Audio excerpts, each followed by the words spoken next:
Sky का आ गया है अब बड़ा फैसला। तो आखिरी टी20 मुकाबले पर आई है सबसे बड़ी अपडेट। आखिरकार टीम इंडिया पर यह अपडेट क्या है और सूर्य कुमार यादव ने क्या फैसला लिया है आखिरी टी20 मुकाबले को जीतने के लिए, यह सब कुछ आपको हम बताएंगे। दरअसल आपको मालूम ही है कि भारतीय टीम 5 टी20 मुकाबलों की सीरीज ऑस्ट्रेलिया में खेल रही है। 4 टी20 मुकाबले खत्म हो चुके हैं और 4 टी20 मुकाबले खात्मे के बाद भारतीय टीम इस वक्त सीरीज में 2-1 से आगे है।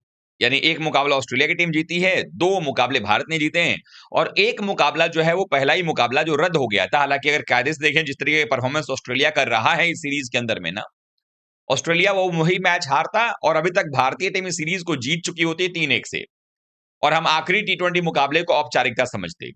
और शायद इस टी20 सीरीज में आपको एक मौका और मिलता आपके अपने बल्लेबाजों, अपने गेंदबाजों, अपने कॉम्बिनेशन को जांचने का। अब जो खबर है वो ये है कि भारतीय टीम ऑस्ट्रेलिया के खिलाफ आखिरी मुकाबला खेलने वाली है।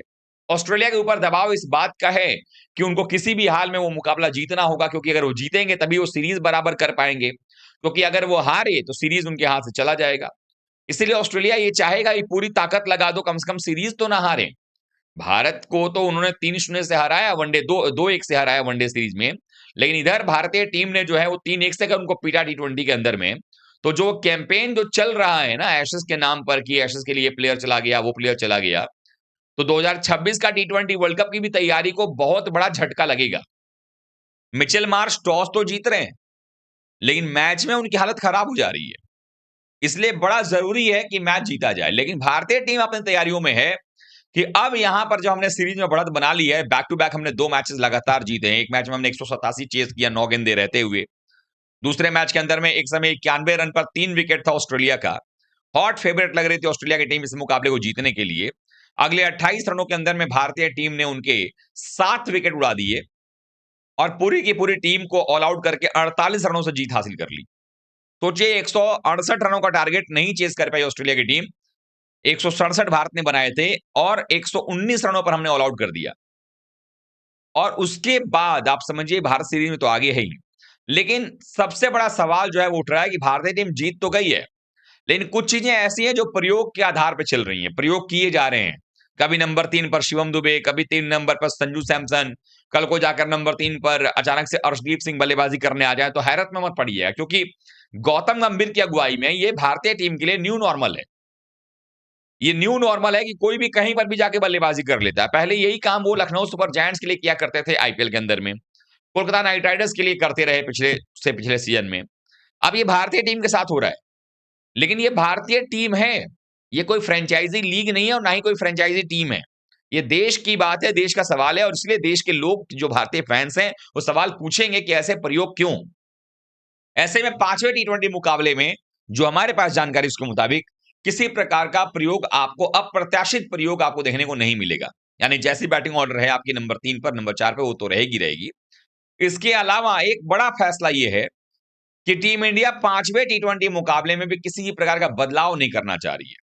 यानी जो एक बात कही जा रही थी कि क्या शुभमन गिल की जगह पर आप एक बार फिर से, चूंकि जायसवाल तो टीम में है ही नहीं, तो क्या संजू को एक और मौका दिया जाएगा ओपनिंग करने के लिए, वो अब नहीं होगा। यानी शुभमन गिल को 12वीं पारी मिलने जा रही है बतौर उपकप्तान, बतौर ओपनर, बतौर बल्लेबाज, वो भी बिना किसी परफॉर्मेंस के। हाँ, कहने वाले कुछ लोग कहेंगे कि भाई 39 गेंद में 46 रन की पारी आई, धीमी बल्लेबाजी थी। ऐसा नहीं था। भारतीय टीम जब बल्लेबाजी कर रही थी उस विकेट के ऊपर बड़े आराम से रन बनाए जा सकते थे, कोशिश नहीं की गई, पहली बात। दूसरी बात, एक ऑस्ट्रेलिया जब बल्लेबाजी करने आया वो कैसे तेजी से बल्लेबाजी कर रहे थे। उनका विकेट गया है सिर्फ स्पिनर्स के सामने। अगर हम पेसर्स ज्यादा देर तक लगा के रखते, पेसर्स के खिलाफ रन बनते। स्पिनर्स के खिलाफ में उनके विकेट ज्यादा गए। अगर आप देखें तो 3 विकेट सुंदर ने निकाले, 1 विकेट चक्रवर्ती ने निकाला, 2 विकेट अक्सर ने निकाला, 6 विकेट तो आपके ऐसे ही दिखाई दे रहे हैं। तो इसके हिसाब से अगर देखा जाए तो कहीं ना कहीं ऑस्ट्रेलिया की टीम भी परेशान थी, लेकिन उन्होंने शुरू में रन बनाए। भारत ने शुरू में ही रन बनाने की कोशिश नहीं की। और एक टी20 क्रिकेट के अंदर में आप कितना भी कुछ अच्छा खेल लें, 39 गेंदों में 46 रन आपका जस्टिफाई नहीं करता है। लेकिन इसके बावजूद भी शुभमन गिल को मौके दिए जाएंगे, क्योंकि उनको जो है वो दुलारे हैं, उनको दुलार प्यार लाड़ प्यार जो है वो किया जा रहा है। जायसवाल और संजू के साथ ये नहीं होगा, ये जानते हुए कि 11 पारियों में पिछले शुभमन गिल के बल्ले से एक भी 50 नहीं आया है। स्ट्राइक रेट जो शुरू हुआ था 145 के आसपास एशिया कप में, 146 के आसपास में, वो घटकर 138 के आसपास आ गया है।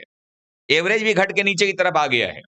पिछले 11 पारियों में औसत 25 के नीचे का है। तो ऐसे में भी अब फैसला मैनेजमेंट ने ये कर लिया है कि कोई बदलाव टीम में नहीं किया जाएगा। यही प्लेयर आपको खेलते हुए नजर आएंगे।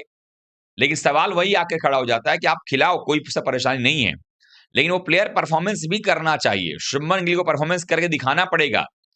उनको बोलना पड़ेगा कि आप टेस्ट के कप्तान हैं, आप वनडे में बड़ा अच्छा खेलते हैं, आप टेस्ट में बड़े कमाल के खिलाड़ी हैं, हम सब पसंद करते हैं शुभमन गिल को। टेस्ट में मुझे लगता है कि सबसे बेस्ट प्लेयर आपका शुभमन गिल है, खेलने के लिहाज से अच्छा है, कोई बात नहीं। वहां पर ही पंत कप्तान के दावेदार थे, लेकिन गिल को दे दिया गया। लेकिन वहां पर ठीक है, उन्होंने इंग्लैंड में साबित भी किया, 4 शतक लगाए, बहुत शानदार बल्लेबाजी कर रहे, कोई शिकायत नहीं है। लेकिन टी20 में ये टेस्ट वाला टी20 नहीं खेलें, जहां पर कि आपको 39 गेंदें खेलने के बाद भी 46 रन पर आप रहते हैं। मैं मानता हूं कई बार विकेट जो है थोड़ी सी दिक्कतें होती हैं, तो आप शुरू में 15 बॉल 20 बॉल खेल लेते हो, लेकिन अगले 20 बॉल के अंदर में आप उसमें 50 बनाने की कोशिश करते हो। 39 में 46 कहीं से जस्टिफाई नहीं है किसी भी दुनिया के विकेट पे। आप पहले 20 बॉल में अगर आप 10 रन भी बनाओगे ना, तो अगले 20 बॉल में 40 बनाने की क्षमता होनी चाहिए आपके अंदर में। वो नहीं दिखाई दे रही है शुभमन गिल के अंदर में। कोई बॉल स्लॉट में आ गई, आप उठा के मिड विकेट के ऊपर से मार दोगे। कोई लग गया तो ठीक है। उसी क्रम में आप पर साफ दिखाई दे रहा है कि आप इतने ज्यादा प्रेशर में हैं कि आप स्ट्राइक रेट को बेहतर करने के चक्कर में अपना विकेट फेंक देते हैं। जहां पर भारतीय टीम को अगर 200 रन के ऊपर चेस करना हो, वहां पर शुभमन गिल पहले ही फुस हो जाते हैं।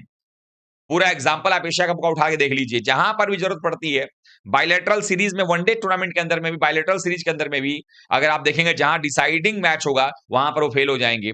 नॉकआउट मैचेस में, आईसीसी टूर्नामेंट के अंदर में बिल्कुल नहीं चलेंगे। आपने देखिए इतिहास उठा के दिए पिछले 2 साल का, लेकिन उन्हीं की जगह पर अच्छा परफॉर्मेंस करने वाला, बड़े मैच में रन बनाने वाले प्लेयर्स को टीम से बाहर किया गया। ईशान किशन के बारे में कोई बात नहीं करता है। ईशान किशन को कहा गया कि आप डोमेस्टिक नहीं खेलते हो, इसलिए आपका और अय्यर का कॉन्ट्रैक्ट खारिज किया जाता है। तो मैं यही पूछना चाहता हूं, फिर ये सिलेक्शन कमेटी कहां थी जब शमी इतना शानदार परफॉर्मेंस कर रहे हैं, विकेट निकाल रहे हैं, डोमेस्टिक खेल रहे हैं, उनको टीम में क्यों नहीं चुना जा रहा? पहले बहाना था फिटनेस का, वैसे ही सरफराज खान के साथ किया गया है, अय्यर के साथ किया गया है। जायसवाल को कौन सा फिटनेस और कौन सा फॉर्म का दिक्कत था भाई? जायसवाल को टी20 से उठा के मखदूद से मक्खी की तरह बाहर कर दिया गया। संजू सैमसन को ओपनिंग से हटाकर नंबर 3, 4, 5, 6, 7, 8 कहां नहीं बल्लेबाजी करवा ली गई और अब टीम से बाहर कर दिया गया है। तो ये वो सवाल है जिसका जवाब मिलना बाकी है। लेकिन सूर्य कुमार यादव चूंकि कप्तान, ये फैसला किसका है ये आप लोगों को पता करना है, गंभीर का है या सूर्या का है। लेकिन चूंकि कप्तान सूर्य कुमार यादव है, तो हम इसको सूर्य कुमार यादव का ही फैसला मानेंगे। जो खबर आ रही है उसके मुताबिक यही लग रहा है कि भाई जो मैनेजमेंट है वो तय कर चुका है कि 5वें टी20 मुकाबले में कोई बदलाव नहीं किया जाएगा। सेम टीम इंडिया को उतरने वाली है। लेकिन मेरा मानना है कि आप बदलाव नहीं करना है मत करिए, लेकिन एक एटीट्यूड में बदलाव जरूर करिए। और वो बदलाव ये होना चाहिए कि इस पूरे टीम का जो है बंटाधार मत करिए।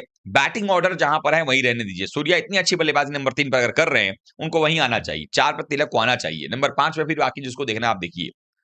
लेकिन ये बदलाव मत करिए 3 नंबर पर कभी शिवम को, कभी संजू को, अगले मैच पता चला कि आप वॉशिंगटन को भेज दिए, कभी अक्षर को भेज दिए। ये बार-बार प्रयोग मत करिए। एक बैटिंग ऑर्डर को आपको सेट करना पड़ेगा और आजकल के सारे बल्लेबाज माहिर हैं इस बात में कि टी20 में कैसे खेला जाता है, कैसे गियर शिफ्ट की जाती है। ये सबको पता है, सुंदर को पता है, ये अक्षर को पता है, ये तिलक को भी पता है और ये खुद कप्तान सूर्या भी जानते हैं। तो एटलीस्ट ये काम जरूर किया जाए कि सब बल्लेबाज सभी पोजीशन में खेलने के लिए जब काबिल हैं, तो उनको स्लॉट वाइज ही खिलाया जाए, जो ज्यादा बेहतर होगा और एक अच्छी तैयारी भारत के में होने वाले वर्ल्ड कप के लिए हो सकती है। आप लोग की क्या राय है? कमेंट कीजिएगा। Thank you so much.